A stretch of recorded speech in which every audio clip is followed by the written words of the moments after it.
परदेश न्यूज़ के मौजूद नाज़रीन अस्सलाम वालेकुम। सऊदी अरब से आपको खबर देते चलेंगे, कोरोना वैक्सीन की दूसरी खुराक जुलाई में दी जाएगी।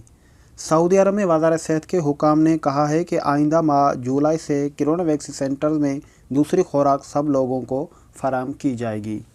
अल अखबारिया चैनल के मुताबिक कोरोना वैक्सीन सेंटर्स के अहदेदारों ने भी कहा है कि जुलाई से सबको वैक्सीन की दूसरी खुराक फराहम की जाएगी।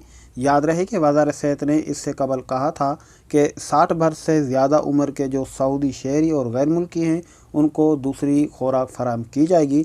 लेकिन अभी ये ताज़ा खबर आई है कि सऊदी अरब में रहने वाले जो है उनको जुलाई में दूसरी खुराक दी जाएगी।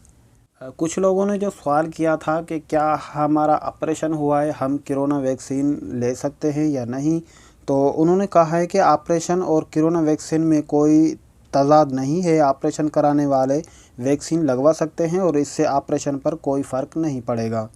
आजल वेबसाइट के मुताबिक वज़ारत सेहत ने ट्विटर पर अपने अकाउंट 937 पर एक सऊदी खातून के इस्तफसार का जवाब देते हुए कहा है कि ऑपरेशन और कोरोना वैक्सीन के दरमियान कोई ताल्लुक़ नहीं है। मकामी खातून ने पूछा था कि उनके जिस्म में एक रसूली है और डॉक्टरों ने ऑपरेशन का मशवरा दिया है, क्या ऑपरेशन से कबल वैक्सीन ले सकती हैं? तो उन्होंने जवाब दिया है कि अलावा अज़ीम वज़ारत सेहत का कहना है कि कोरोना वैक्सीन लेने के बाद मामूल की ज़िंदगी गुजारी जा सकती है, जिस्मानी वर्जिशें की जा सकती है, जो काम भी किया जाए कोरोना वायरस से बचाव के लिए मुकर्रर तदाबीर की पाबंदी के साथ किया जाए।